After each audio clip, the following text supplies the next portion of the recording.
Hello students, welcome back to my YouTube channel. आज हम एक नए चैप्टर की शुरुआत करने वाले हैं जो बड़ा ही इंटरेस्टिंग चैप्टर है। ठीक है, तो उसको समझने के लिए हमें कुछ अवधारणाएं लेके चलनी पड़ेगी। वो अवधारणाएं पूरे चैप्टर में हमें काम आने वाली हैं, तो वो अवधारणाएं आपको मन में याद भी रखनी है और नोट डाउन भी करनी है। एक एक पॉइंट को समझना है कि कैसा कण को माना गया है। ये अवधारणाएं हमारे जो साइंटिस्ट है उनके द्वारा दी गई है। ये मैंने कोई नहीं बनाई है, ये साइंटिस्टों ने जो पहले से कि कण को कैसा माना गया है, गैसीय कण को किस प्रकार से माना गया है, उसको उसके बारे में डिटेल में जानकारी दी गई। तो कुछ पॉइंट्स हैं वो आप नोट भी करते जाइए साथ साथ और उसको समझते भी जाइए कि उसका मतलब क्या है। तो चलिए हम अपना चैप्टर स्टार्ट करते हैं। पहला पॉइंट क्या है? पहला पॉइंट जो है वो कह रहा है कि प्रत्येक गैस में अत्यधिक संख्या में समरूप गोलीय कण होते हैं। ठीक है, समरूप गोलीय कण होते हैं। समरूप का मतलब है कि ये जो कण होते हैं समान होते हैं, सारे के सारे आकार में समान माने गए हैं और गोलीय कण हो गए, यानी कि सभी का आकार समान है। ऐसा नहीं है कि कोई छोटा है कोई बड़ा है। इस तरह से ये एक कण है, ये एक कण है, सभी का साइज क्या है, सेम माना गया है। तो ये पॉइंट आप नोट कीजिए कि सभी कणों को आकार में समान माना गया और वो गोलीय कण माना गया। उसका आकार कैसा माना गया? गोलीय माना गया। ठीक है, तो पहला पॉइंट हमारा कवर हो गया है कि प्रत्येक गैस में अत्यधिक संख्या में समरूप गोलीय कण होते हैं। ठीक है, तो चलिए अब हम बढ़ते हैं दूसरी अवधारणा की तरफ। यह गोलीय कण अनावेशित, एक तो अनावेशित होते हैं और प्रत्यस्थ व दृढ़ कण होते हैं। प्रत्यस्थ होते हैं और दृढ़ होते हैं। इसका मतलब समझते हैं। अनावेशित का मतलब है इस पे कोई चार्ज नहीं होता, it doesn't contain any charge on particle. इस पे कोई चार्ज नहीं होता, इस पे कोई फोर्स नहीं लगता, अट्रैक्शन का या रिपल्शन का कोई भी फोर्स इस पे नहीं लगता क्योंकि इस पे कोई चार्ज नहीं माना गया।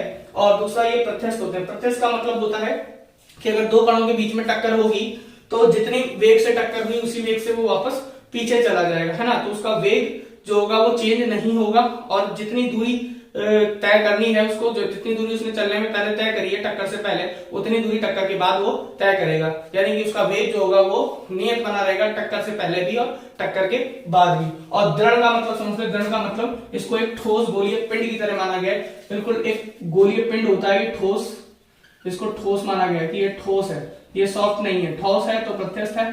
ठीक है, तो दूसरा पॉइंट हमारा कवर हो गया। दूसरा पॉइंट क्या था? यह गोलीय कण अनावेशित प्रत्यस्थ व दृढ़ कण होते हैं। ठीक है, आई होप कि आपको ये समझ में आ गया होगा।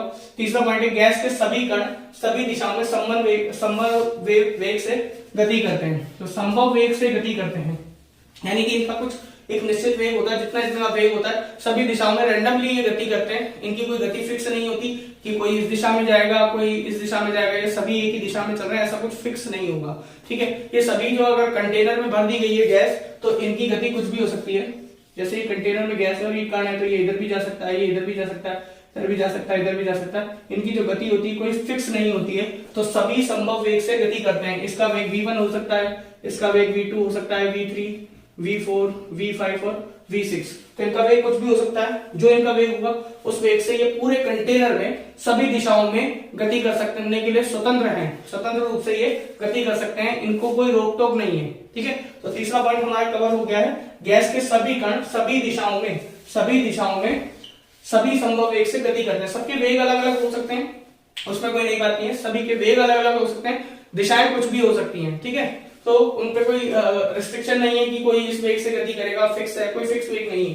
ठीक है, चौथा पॉइंट है कण गति करते हुए कण निरंतर दूसरे कण से या पात्र की दीवारों से टकराते हैं। अब जब इनकी गति रैंडम है, कोई फिक्स गति नहीं है, कोई भी कण किसी भी दिशा में गति कर सकता है, तो इसका मतलब यह है कि ये एक दूसरे से टक्कर भी करेंगे। कोई एक दूसरे से टक्कर करेगा, कोई दीवार से टकराएगा, दीवार से टकरा के वो वापस उसी दिशा में लौट सकता है या किसी भी दिशा में वो लौट सकता है। तो इनकी टक्कर जो है आपस में भी होती है और दीवारों से भी होती है। तो पात्र की दीवारों से भी टकराते हैं और एक दूसरे से भी ये टकराते हैं। ठीक है, तो इनका वेग कोई निश्चित नहीं होता, कहीं भी जा सकते हैं, दीवारों से भी टकराएंगे। ठीक है, ऐसा कुछ इसमें होता रहता है। अगला पॉइंट की तरफ हम चलते हैं, पांचवा पॉइंट। यह टक्कर प्रत्यस्थ टक्कर होती है, अतः गतिज ऊर्जा और संवेग नियत रहता है। देखिए गतिज ऊर्जा क्या होती है? काइनेटिक एनर्जी होती है हाफ ऑफ mv² और संवेग होता है p बराबर mv। क्योंकि मैंने आपको बताया कि वेग जो है वो इसका नियत रहता है, द्रव्यमान तो चेंज होने वाला नहीं, संवेग इसका नियत रहेगा और गतिज ऊर्जा भी इसकी नियत रहेगी। यानी कि टक्कर से पहले और टक्कर के बाद की गतिज ऊर्जा इसकी जो है वो परिवर्तित नहीं होगी और ना ही इसका संवेग परिवर्तित होगा। क्यों? क्योंकि हमने टक्कर कैसी मानी हुई है, टक्कर को प्रत्यक्ष माना गया है। तो यही बात इसमें कही है कि टक्कर प्रत्यक्ष टक्कर होती है, ये बात ध्यान रखें। टक्कर जो होगी वो कैसी मानी गई है, प्रत्यक्ष मानी गई है, अर्थात गतिज ऊर्जा व इसका संवेग जो है वो फिक्स रहेगा, वो टक्कर के बाद और टक्कर के पहले वही रहेगा, वो चेंज होने वाला नहीं है। ठीक है, फिर आगे बढ़ते हैं हम छठे पॉइंट की तरफ। टक्कर में संपर्क समय क्रमागत टक्कर में लगे समय की तुलना में नगण्य होता है। इस पॉइंट को थोड़ा सा समझिए कि मान लीजिए एक कण है और यहां से ये दूसरे कण को टक्कर मार रहा है। ठीक है, ये कण इसको टक्कर मारेगा, टक्कर मार के ये कहां जाएगा, ये कहीं भी किसी भी दिशा में वापस आ सकता है। ठीक है, तो ये इसने जो टक्कर मारी है इसको समय लगा है t1, फिर टक्कर के बाद ये यहाँ चला गया t2, और ये जो टक्कर का समय है यहाँ पे जो टकराया है इसका समय मान लीजिए t3, या इसको t2 हटा देते हैं, हम ले लेते हैं ये t2 समय। तो t2 जो है वो टक्कर का समय जस्ट जब संपर्क में आया वो समय है। ठीक है, और t1 जो है इसके द्वारा चली गई दूरी में जो समय लगा है। पहली टक्कर क्रमागत टक्कर जो होती है, यहाँ से एक टक्कर करी, फिर उसके बाद वो दूसरी टक्कर करेगा, तो यहां से जो टक्कर हुई है वो समय जो जस्ट संपर्क में आया है, टच में हुआ है, उस समय में जो होता है ये वाला समय जो माना जाता है वो नगण्य माना जाता है, यानी कि जस्ट वो टक्कर करके पीछे हट जाता है ना, वहां पे कोई टाइम वेस्ट नहीं होता है। तो हम कह सकते हैं कि t2 जो है very very less than t1। टक्कर में लगा समय, यहां से यहां तक जो समय लग रहा है वो जस्ट संपर्क में आए समय की तुलना में बहुत बड़ा माना गया है, ये समय को बिल्कुल नगण्य माना गया है। ये पॉइंट ये कह रहा है। ठीक है, तो ये पॉइंट आई होप आपको समझ में आ गया होगा। इसके बाद बढ़ते हैं नेक्स्ट पॉइंट की तरफ। किसी भी गैस का आयतन उसके पात्र के आयतन के बराबर होता है तथा कणों का आयतन पात्र के आयतन की तुलना में नगण्य होता है। देखिए, गैस जो होती है वो पूरे कंटेनर में समान रूप से फैली रहती है, तो हम कह सकते हैं कि जो कंटेनर का आयतन होगा, कंटेनर का आयतन अगर V है, V कंटेनर, तो गैस का आयतन Vg, अगर दोनों क्या होंगे, बराबर होंगे, कंटेनर का आयतन और गैस का, क्योंकि गैस जो है, गैस के कण पूरे कंटेनर में समान रूप से फैले हुए रहेंगे, तो जो गैस का आयतन लिया जाएगा वो कंटेनर के आयतन के बराबर लिया जाएगा, क्योंकि आगे जाके आपको कहा जाएगा कि कंटेनर का आयतन इतना है, कंटेनर का वॉल्यूम दे रखा होगा आपको, तो वही आपको क्या मानना पड़ेगा कि वही गैस का वॉल्यूम है, गैस का आयतन भी वही है जो कंटेनर का आयतन है। ठीक है, इसके बाद दूसरी चीज, अगर मैं किसी एक पार्टिकल की बात करूं, कंटेनर में एक पार्टिकल की बात करूं, इसमें से कोई एक पार्टिकल ले लेते, तो इसका जो आयतन है पूरे कंटेनर के आयतन की तुलना में कैसा माना जाएगा, नगण्य माना जाएगा।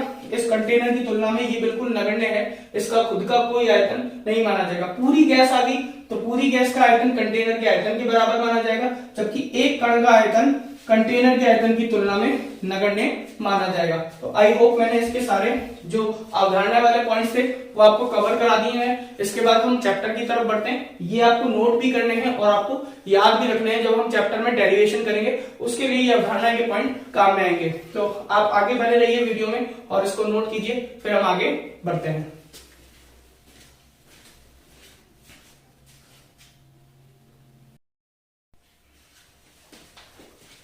चलिए स्टूडेंट्स, कुछ परिभाषा की तरफ चलते हैं अब हम, है ना।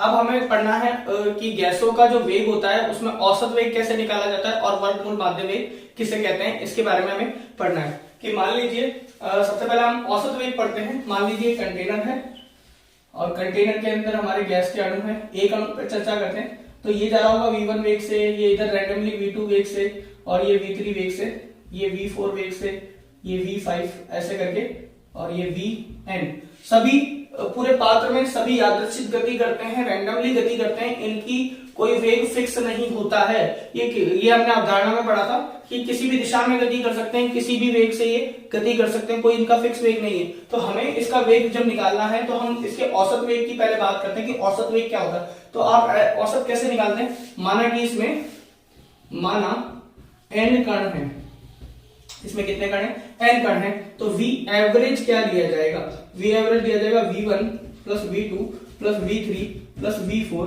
ऐसे करके Vn तक, और जितने कण है उससे भाग लगा दिया जाएगा। ठीक है, n कण है तो हमने n कण से भाग लगा दिया। तो ऐसा जैसे औसत जो है ऐसे ही निकालते हैं, सभी का योग, सभी वेगों का योग बटे कणों की संख्या से औसत वेग निकाल।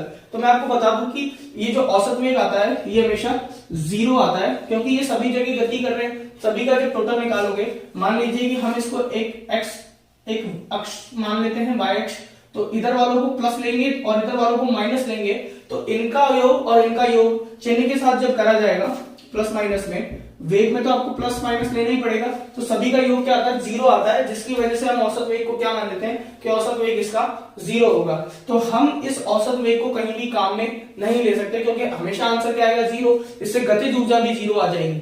इसलिए इस वेग को ना लेके हमने एक नया वेग निकाला है, जिसको हम कहते हैं वर्ग माध्य मूल वेग। ठीक है, उसी की बेसिस पे ये थ्योरी चलेगी, जहां पे भी कणों का वेग लेना है या गैस का वेग लेना है, वहां हम कौन से वेग को लेंगे, वर्ग माध्य मूल वेग को लेंगे। तो वर्ग माध्य मूल वेग क्या होता है, देखिए कि हमें क्या करना है, इसको VRMS बोलते हैं, है ना, रूट मीन स्क्वायर, वर्ग माध्य मूल वेग। ये उल्टा लिखा जाता है हमेशा और क्रिया इसकी उल्टी होती है। देखिए कैसे, कि हमें क्या करना है, सबसे पहले सभी वर्गों का वेग करना है, स्क्वायर करना है, यानी V1 का स्क्वायर, V2 का स्क्वायर, V3 का स्क्वायर, ऐसे करके Vn का स्क्वायर। स्क्वायर करने से क्या फायदा हुआ, स्क्वायर करने से फायदा हुआ, जो नेगेटिव वाली वैल्यू थी वो क्या हो गई, पॉजिटिव हो गई है, तो सभी का स्क्वायर जो आएगा, एक संख्या आएगी वो धनात्मक संख्या आएगी। ठीक है, तो हमने स्क्वायर निकाल लिया, स्क्वायर, ये सबसे पहले स्क्वायर वाली टर्म हो गई। ठीक है, अब इसका माध्य निकालना है, माध्य निकालने के लिए वही हम n से भाग दे देंगे, तो इसका माध्य आ गया। ठीक है, कैपिटल N भी लिख सकते हैं या स्मॉल n भी लिख सकते हैं, n पार्टिकल है तो हमने इसका माध्य निकाल लिया। अब n कंप्लीट हो गया हमारा, इसके बाद हमें निकालना है इसका रूट, यानी कि वर्गमूल। तो ये आपका जो कहलाएगा, ये आपका कहलाएगा वर्ग माध्य मूल वेग। ठीक है, इसी को कहते हैं और इसी को हम आगे वेग के रूप में काम में लेंगे। ठीक है, आई होप कि आपको समझ में आया होगा कि वर्ग माध्य मूल वेग क्या होता है, सभी कणों के वर्गों का, सभी कणों के वेगों के वर्गों का योग और फिर उनका माध्य और उनका क्या लिया जाता है, स्क्वायर रूट लिया जाता है, जिससे आपके पास क्या निकल के आएगा, VRMS। इसकी गणना हम करेंगे आगे नेक्स्ट में। तो पहले आप इसको नोट कर लीजिए परिभाषा को, कि परिभाषा क्या होती है कि सभी कणों के वेगों के वर्गों का माध्य और उनका वर्गमूल क्या कहलाता है, वर्ग माध्य मूल वेग। देखिए नाम पे मत जाइए, पहले रूट नहीं करना है, ऐसे कई लोग ऐसा करते हैं, रूट फिर मीन फिर स्क्वायर, नहीं, ये उल्टा चलता है, पहले स्क्वायर फिर मीन फिर इसका रूट करना है। ठीक है, तो ये ध्यान रखिए, थोड़ा सा RMS लिखते हैं, इसको SMR नहीं लिखा जाता है। ठीक है, तो ये हमारा हो गया वर्ग माध्य मूल वेग। अब इसको आप नोट कर लीजिए, फिर हम आगे हमारे डेरिवेशन की तरफ चलते हैं।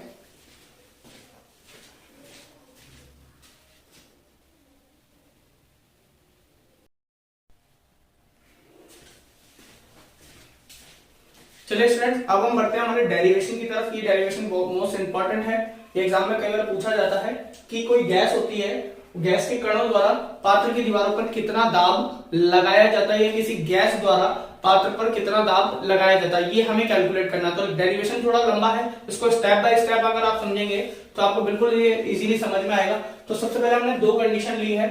ठीक है, तो गैस के कणों द्वारा किसी दीवार पर टक्कर के कारण दाब, आपको पता है कि गैस के अणु जो होते हैं रैंडमली सभी दिशाओं में मूव करते रहते हैं, तो वो गैस के पात्रों पर भी क्या लगाएंगे, दाब लगाएंगे। तो वो दाब को हमें कैलकुलेट करना है। तो इसका फर्स्ट केस है कि जब टक्कर के कारण कण पात्र द्वारा अवशोषित हो जाए। ठीक है, तो पहले हम इसका दाब बल निकालेंगे कि बल कितना लग रहा है, और बल बटा क्षेत्रफल से हम इसका दाब निकालेंगे। तो पहली कंडीशन दे रखी है कि कण क्या है, अवशोषित हो जाए। मान लीजिए कि आपका एक कण है, ये दीवार है, पात्र की दीवार है, ठीक है, और आपका ये कण है,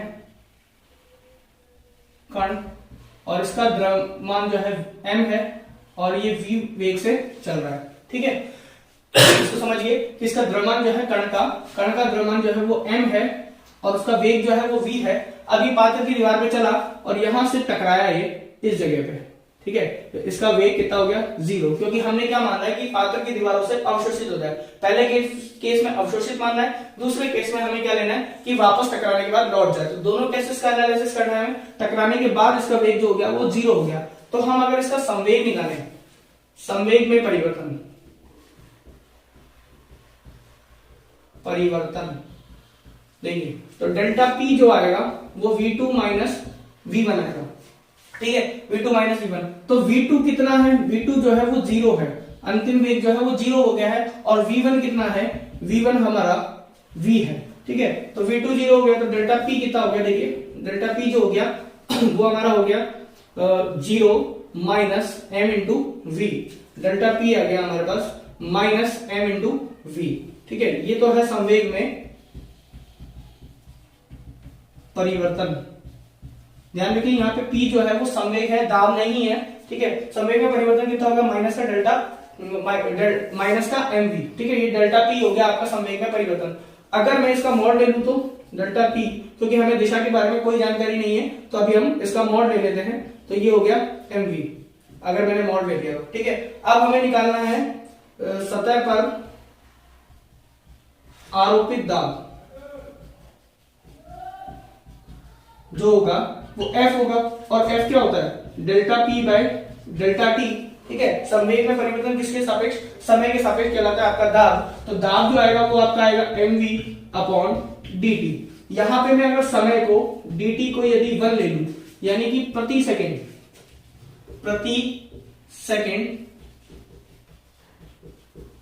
जो बल होगा, बल n कणों द्वारा,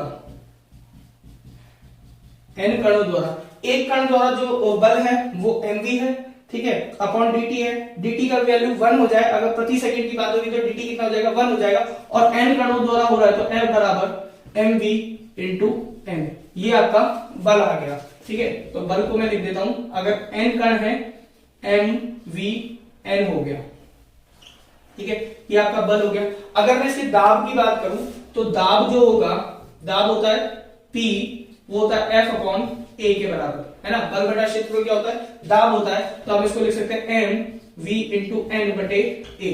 तो ये आपका सतह पर लगाया गया दाब हो गया है, ठीक है। इसको थोड़ा सा याद रखिए कि दाब कितना लगता है, m v n बटे A, और A क्या है, A दीवार का क्षेत्रफल है, A दीवार का क्षेत्रफल, ठीक है। तो ये आपका दाब निकल के आ गया। यहाँ पे v क्या है, कण का वेग है, n क्या है, कण का द्रव्यमान है, n क्या है, कणों की संख्या है। पहले हमने एक कण के लिए निकाला, फिर उसके बाद में हमने n कणों से गुणा, n से गुणा कर दिया, तो यानी n कणों द्वारा लगाया गया दाब आ गया। यानी कि अगर n कण होते तो दीवार पे कितना बल लगा, दाब लगाते, तो P बराबर मैं कह सकता हूं m v n बटे A, ये आपका दाब आता, ठीक है। कौन सी कंडीशन में, जब कण पात्र की दीवारों द्वारा अवशोषित हो जाए, अवशोषित मतलब यहाँ पे रुक जाए, टकराने के बाद ये कहीं नहीं जाएंगे, ठीक है। दूसरा केस आता है जब कण टक्कर के बाद पुनः लौट जाए। तो मान लीजिए कि ये आपकी दीवार है और यहां से कण आपका टकरा रहा है, ठीक है, किस वेग से, v वेग से, कण का द्रव्यमान m है, ये टकराया, और टकराने के बाद ये इस दिशा में लौट गया, ठीक है। टकराने के बाद भी इसका वेग कितना होगा, v होगा, क्योंकि टक्कर कैसी मानी गई है, पूर्णतः प्रत्यक्ष मानी गई है। आई होप कि आपने अवधारणा ढंग से पढ़ी होगी। तो इसकी टक्कर के बाद जो वेग माना गया वही वेग होगा जो टक्कर से पूर्व होगा। तो अगर हम इसके संवेग में परिवर्तन निकालें, संवेग में परिवर्तन, ठीक है, तो डेल्टा P बराबर P2 माइनस P1। अच्छा, P2 कितना है या P1 कितना है, P1 हमारा m इंटू वी है, ठीक है, और P2 कितना है, वो माइनस m इंटू वी है। माइनस क्यों, क्योंकि वेग की दिशा बदल गई है। तो ये इस दिशा को अगर पॉजिटिव लोगे तो इस दिशा को आपको नेगेटिव लेना पड़ेगा। तो इससे आपके पास डेल्टा P जो निकल के आएगा वो आएगा माइनस का mv माइनस mv, यानी डेल्टा P जो आ गया आपके पास 2 mv निकल के आ गया। ये आपका क्या है, संवेग में परिवर्तन, ये आपका कहलाता है संवेग में परिवर्तन। माइनस में आएगा, इसका हम मॉड लेंगे, ठीक है। अब बल निकालते हैं।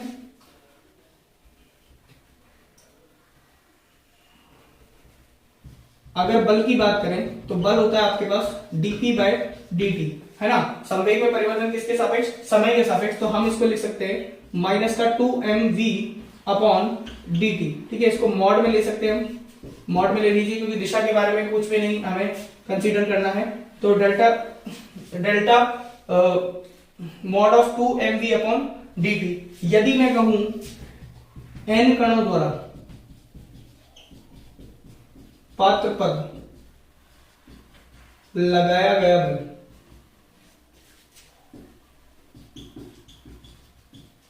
तो आपके पास वो हो जाएगा F, ठीक है। F कितना हो जाएगा, n कणों द्वारा, तो वो आपके पास हो जाएगा 2mv अपॉन dt, और n कण है तो n से भी गुणा कर दीजिए, ठीक है। ये स्मॉल n ले लेता हूं, n कणों द्वारा पात्र पर लगाया गया बल, ये तो बल आ गया एक कण द्वारा, जिस कण का जो मान क्या था n था। ऐसे बहुत सारे कण होते तो बहुत सारे कण होते n कण होते तो आप n से गुणा करके उसका बल निकाल सकते हैं। यदि dt बराबर 1 हो, यानी कि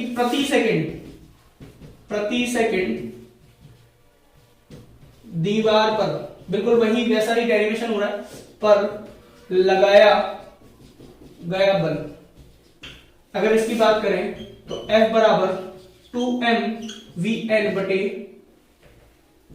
बटे में dt जो है वो 1 हो गया है। तो ये बल आ गया आपके पास। अब अगर दाब की बात करी जाएगी, दाब कितना होगा, दीवार पर लगाया गया दाब वो P होगा, और P बराबर होता है F अपॉन A के। तो P बराबर जो होगा F कितना है 2mVn बटे A। तो ये पात्र की दीवारों पर लगाया गया दाब हो जाएगा। कब होगा ये ऐसा, जब कण जो है टक्कर के बाद वापस लौट के उसी दिशा में चला जाता है। और टक्कर कैसी होती है, पूर्णतः प्रत्यास्थ टक्कर होगी उस कंडीशन में। देखिए इस वैल्यू का जस्ट डबल आया है, अगर अवशोषित हो जाए तब तो दाब होगा mv इंटू एन बटे ए सभी कणों द्वारा, और जब टक्कर के बाद पुनः उसी दिशा में लौट जाए तब दाब डबल हो जाएगा 2mvn बटे ए। ध्यान रखिए ये दाब है n कणों द्वारा दीवार की सतहों पर लगाया गया दाब, जो ड्राइव होगा वो हमारे पास 2mvn अपॉन ए। फिर इसके बाद हम पूरी गैस के कणों का दाब निकालेंगे, उसके बाद हम लास्ट रिजल्ट पे पहुंचेंगे। तो आई होप ये आपको समझ में आया होगा, और ये डेरिवेशन यहाँ से स्टार्ट हुआ है, ये एक पार्ट नहीं है, ये स्टार्ट जस्ट हुआ है। अब हमें पूरी गैस का दाब निकालना है, ठीक है। तो पहले आप इसको नोट कर दीजिए, फिर हम आगे बढ़ते हैं।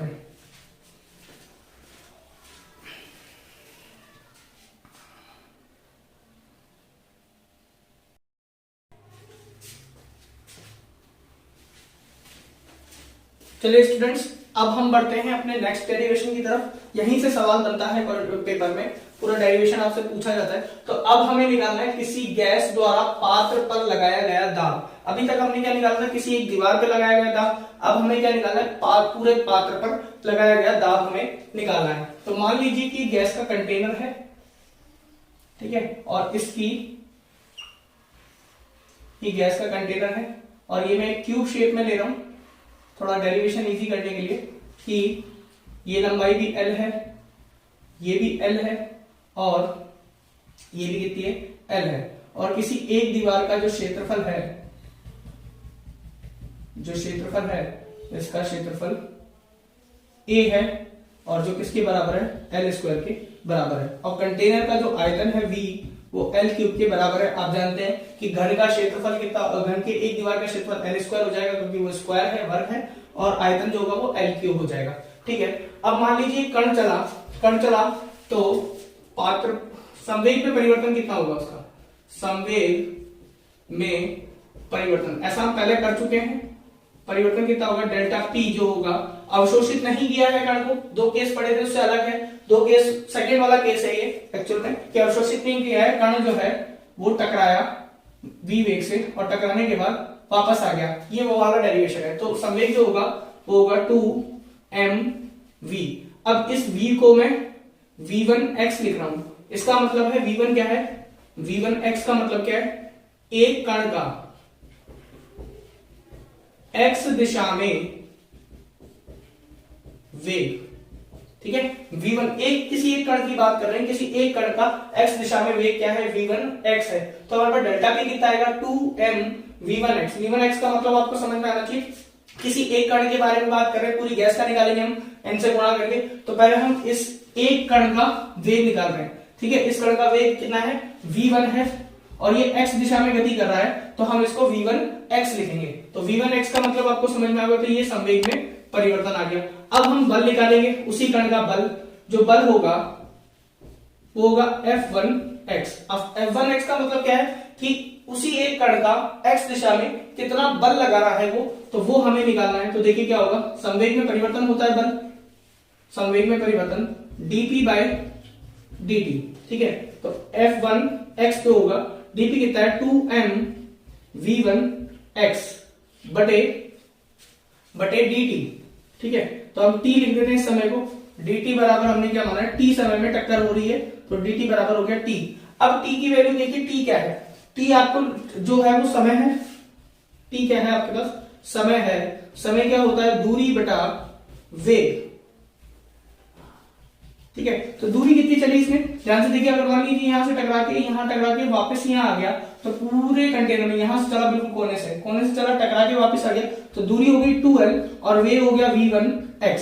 वही पहले कण का वेग लिया है मैंने v1x, तो इसको हम v1x लिख सकते हैं। तो समय कितना हो गया 2l अपॉन v1x। तो जो दाब बल आएगा, पहले कण का बल v1x, वो आएगा आपके पास 2m v1x बटे 2l अपॉन v1x, ठीक है। 2 से 2 कैंसिल हो गया, v ऊपर चला जाएगा, तो आपके पास जो बल आया है m v1x, इसका स्क्वायर हो जाएगा ऊपर जाके, ठीक है, v1x इसका स्क्वायर हो गया, और नीचे बचा आपके पास l। अगर आपके पास ये एक कण का बल है, केवल एक कण ने इस पे कितना बल लगाया, वो आपके पास आ गया m v1 square by l। तो दाब कितना होगा, दाब जो होगा उसको मैं p1x लिख देता हूं, x दिशा में लगाया गया दाब वही आएगा m v1x का स्क्वायर। दाब क्या होता है, दाब होता है बल बटा क्षेत्रफल, इसको लिख देता हूं मैं p1x, वो आएगा आपके पास f1x बटे a, तो m v1x का होल स्क्वायर बटे l, और एक a और आ गया यहाँ पे, ठीक है। तो ये आपके पास आ गया एक कण द्वारा x दिशा में चलने पर इस सतह पर लगाया गया दाब। x दिशा में चल रहा है तो v1x लिया है, और ये पूरा का पूरा दाब आपके पास आ गया है किसका, किसी एक कण का x दिशा में, ठीक है। अब हम दूसरे कण का एंगल निकालेंगे, पहले कण का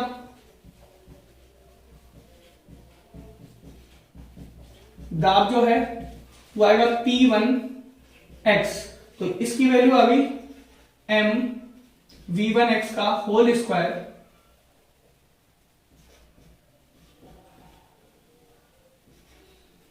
बटे a इंटू एल, ठीक है। और हम a इंटू एल को क्या लिख सकते हैं, a इंटू एल, ये हो जाएगा आपके आयतन के बराबर। तो आपके पास p1x जो आएगा m v1x का होल स्क्वायर बटे v, ठीक है। v यहां पे आयतन है, v आयतन है, ठीक है, इसका पूरे कंटेनर का आयतन है। चलिए, तो P2 कैसा आएगा, दूसरा कण कोई होता तो P2x होता उसका दाब, तो वो कैसे लिखा जाता, m v2 का square v2x square upon v, ठीक है। ये इसका मैं आयतन थोड़ा बड़ा लिख देता हूं, v है ना, ऊपर वाला वेग है, नीचे वाला आयतन है। और तीसरा कण होता तो P3x m v3 square x upon v, ये तीनों कण का आ गया। अगर हमें x अक्ष में, x दिशा में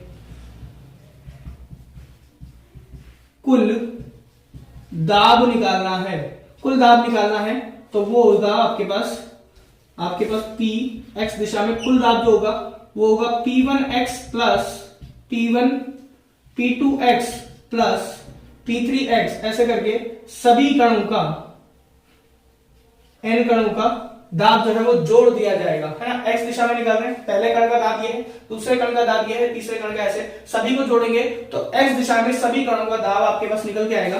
तो px जो होगा कुल दाब वो कितना होगा, देखिए m अपॉन v तो कॉमन आ जाएगा, अंदर बचेगा v1x का स्क्वायर प्लस v2x का स्क्वायर प्लस v3x का स्क्वायर, ऐसे करके vnx का होल स्क्वायर। ये आपके पास क्या आ गया, दाब आ गया, किसका, x दिशा में सभी कणों का दाब ये आ गया।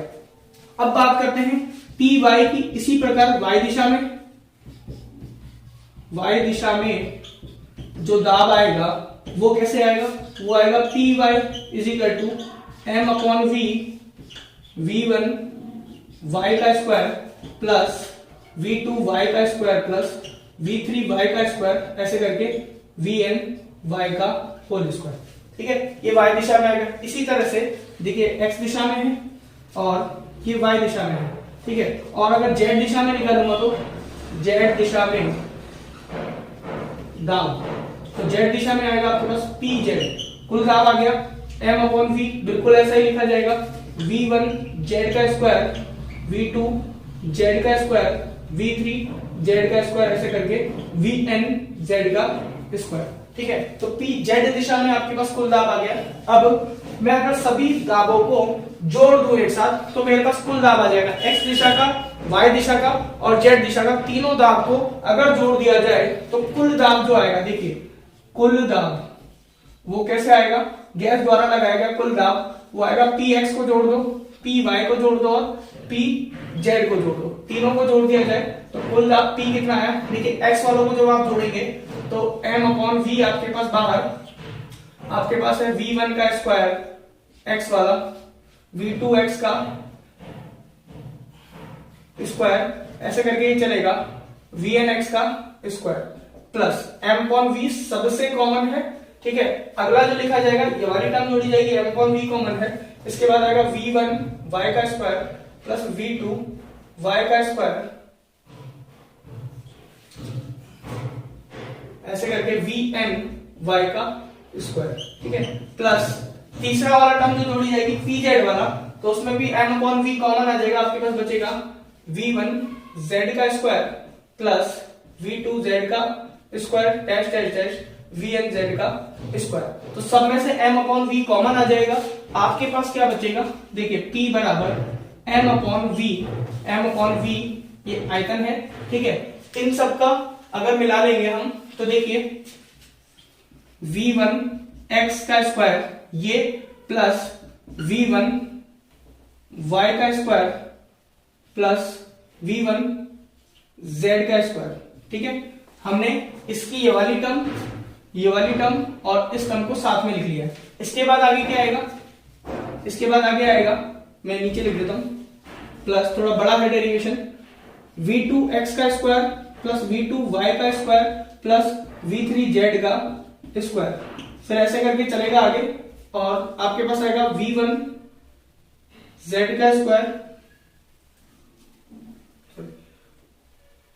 v3 x का स्क्वायर प्लस v3 y का स्क्वायर प्लस v3 z का स्क्वायर, ऐसे चलता जाएगा आपके पास। ये n वाला ही ले लेते हैं हम, डैश डैश डैश जो चलेगा, प्लस में लास्ट में आएगा vn x का स्क्वायर प्लस vn y का स्क्वायर प्लस vn z का स्क्वायर। तो सभी n टर्म्स का हमने योग कर लिया, टोटल निकाल लिया है यहाँ पे। ठीक है, तो अब देखिए ये जो होगा x दिशा में कुल वेग होगा। ठीक है, x दिशा में कुल वेग होगा तो हम p लिख लेते हैं m अपॉन v, और ये आपके पास जो आएगा वो आ जाएगा x दिशा में कुल वेग प्लस y दिशा में कुल वेग प्लस z दिशा में कुल वेग के बराबर। ठीक है, ये सभी दिशाओं में इसका संभव वेग हो चुका है। स्टूडेंट मेरे पास थोड़ी जगह कम बची, पहले आप इसको नोट कर लीजिए, फिर हम डेरिवेशन को थोड़ा आगे बढ़ाते हैं। पहले आप नोट कीजिए इसको।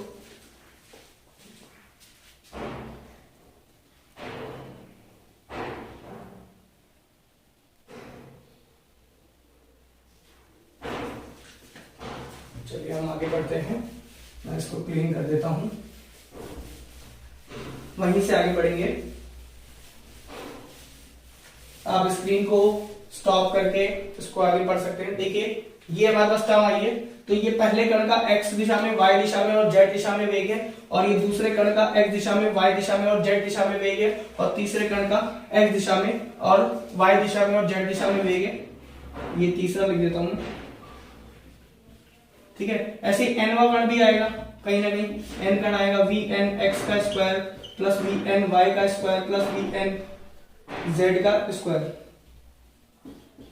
ऐसे करके जुड़ेगा। तो देखिए पहली वाली टर्म से देखिए तो ये पहले कण का कुल वेग है। ठीक है, ये पहले कण का कुल वेग है, यानी कि हम लिख सकते हैं p बराबर m अपॉन v, v1 का स्क्वायर, और वो दूसरा वाला टर्म जो है वो दूसरे कण का वेग है, तो v2 का स्क्वायर, v3 का स्क्वायर डैश डैश डैश, ऐसे करके vn का होल स्क्वायर। तो ये पूरे सभी कणों का, ये पहले कण का कुल वेग है, ये दूसरे कण का कुल वेग है, ये तीसरे कण का कुल वेग है, ये nवें कण का कुल वेग है। हम सभी दिशाओं में चल रहे हैं। ठीक है, कुल दिशा कुल वेग हो गया है। अब देखिए p upon m upon v आयतन है, ध्यान रखिए। अब मैं इसको ऊपर नीचे n से गुणा कर देता हूं। ठीक है, ऊपर n से गुणा कर दिया मैंने, और नीचे भी n से गुणा करूंगा, v1 का स्क्वायर, v2 का स्क्वायर, v3 का स्क्वायर, ऐसे करके vn का स्क्वायर बटे n। ऊपर भी n से गुणा करा, नीचे भी n से गुणा करा, तो ध्यान से देखिए ये जो क्वांटिटी है ये Vrms वेग के बराबर हो गई। Vrms वेग आपको शुरू में पढ़ा दिया गया है। चलिए तो अब ये आएगा आपके पास P बराबर m इंटू n बटे v, तो ये आप लिख सकते हैं Vrms का होल स्क्वायर। तो ये आपके पास दाब आ चुका है, ठीक है। थोड़ा बहुत इसमें काम अभी बाकी है। देखिए m इंटू n क्या होगा, m क्या था, एक कण का द्रव्यमान, और n से गुणा कर दिया तो n कणों का द्रव्यमान आ गया। तो हम कह सकते हैं ये पूरी गैस का द्रव्यमान है। तो कैपिटल M क्या है, संपूर्ण गैस का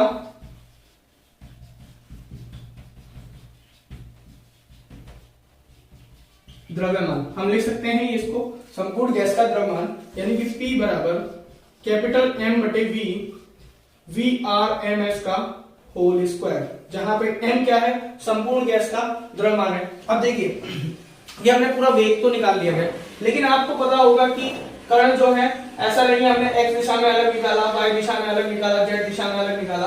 तो कण जो है वो सभी दिशाओं में समभव वेग से गति करते हैं, आपको ये पता है ना। ये हमने धारणा के अंदर पढ़ लिया था कि सभी दिशाओं में संबंध वेग से गति करते हैं।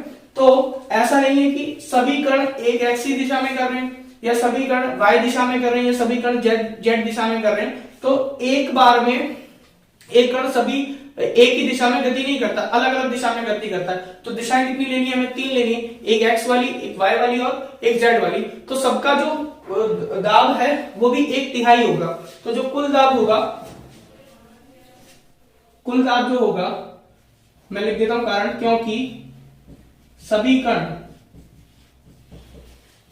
एक ही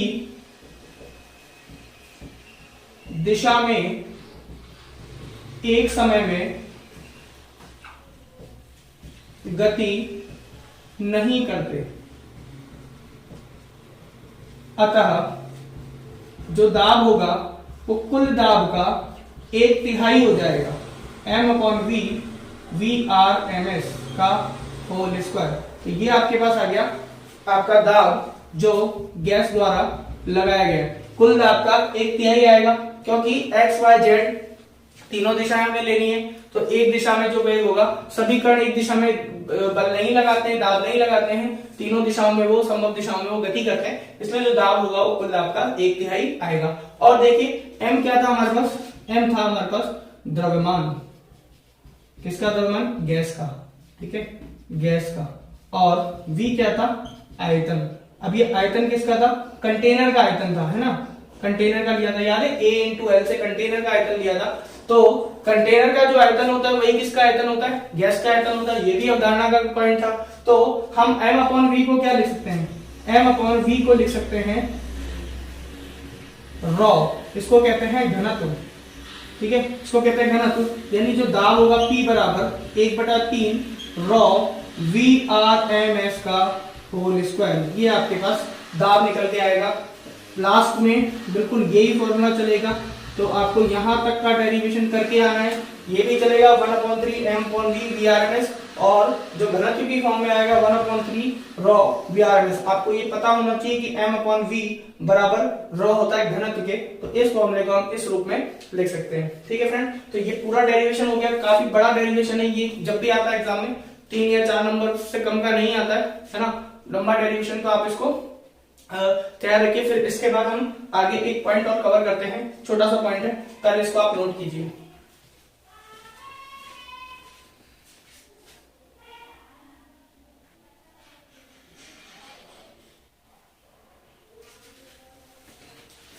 चलिए स्टूडेंट्स, अब हम आगे बढ़ते हैं इसकी तरफ। हमारे गतिज ऊर्जा और दाब में संबंध, कुल जो दाब लगाया गया उसमें गतिज ऊर्जा में संबंध होता है। देखिए गतिज ऊर्जा क्या होती है, गतिज ऊर्जा हम समझते हैं, गतिज ऊर्जा, गैस की गतिज ऊर्जा, kinetic energy half of mv, v इसमें आता है Vrms, ठीक है, क्योंकि Vrms हमें लेना है, जहां भी वेग लेंगे हम Vrms वैल्यू भी लेंगे, एवरेज वेग ले नहीं सकते, किसी एक कण का वेग नहीं ले सकते। तो पूरी गैस का जो वेग होगा वो Vrms ही लिया जाएगा, ठीक है। चलिए तो आगे बढ़ते हैं। v P बराबर 1/3 m/v VRMS का होल स्क्वायर। अगर ऊपर नीचे में 2 से गुणा भाग कर दूं तो देखिए ये आपके पास गतिज ऊर्जा निकल के आई है, ठीक है। हाफ ऑफ mv² गतिज ऊर्जा आ गई है, तो आपके पास जो दाब होगा 2/3 और ये आ जाएगा काइनेटिक एनर्जी का गुणा 2/3 किससे, काइनेटिक। तो इन दोनों में संबंध होता है दाब और गतिज ऊर्जा में। गतिज ऊर्जा जो होती है दाब की 2/3 गुणा होती है, ठीक है। अगर v भी है, सॉरी नीचे ये वेग है, सॉरी आयतन है, v आयतन है, ये तो कुल आयतन की गतिज ऊर्जा। अगर मैं कहूं कि एकांक आयतन की गतिज ऊर्जा निकालनी है, एकांक आयतन की कुल गतिज ऊर्जा, तो हम कैसे निकालेंगे, हम आयतन को क्या रख लेंगे, आयतन को 1 रख लेंगे, आयतन v बराबर 1। यदि आयतन v बराबर 1 है तो दाब हो जाएगा 2/3 m नहीं आएगा, काइनेटिक एनर्जी 2/3 काइनेटिक एनर्जी। ये आ गई आपकी एकांक आयतन की गतिज ऊर्जा। जब नॉट लगा देते हैं इसका मतलब होता है कि एकांक आयतन की गतिज ऊर्जा। तो ये हमारा पूरा डेरिवेशन हो गया है और गतिज ऊर्जा भी हमने निकाल ली है। अब इसके बाद हम आगे बढ़ेंगे हमारे क्वेश्चंस की तरफ, जो अच्छे क्वेश्चंस हैं, जो पिछले एग्जाम्स में आए हुए हैं और बोर्ड के पॉइंट ऑफ व्यू से भी इंपॉर्टेंट है।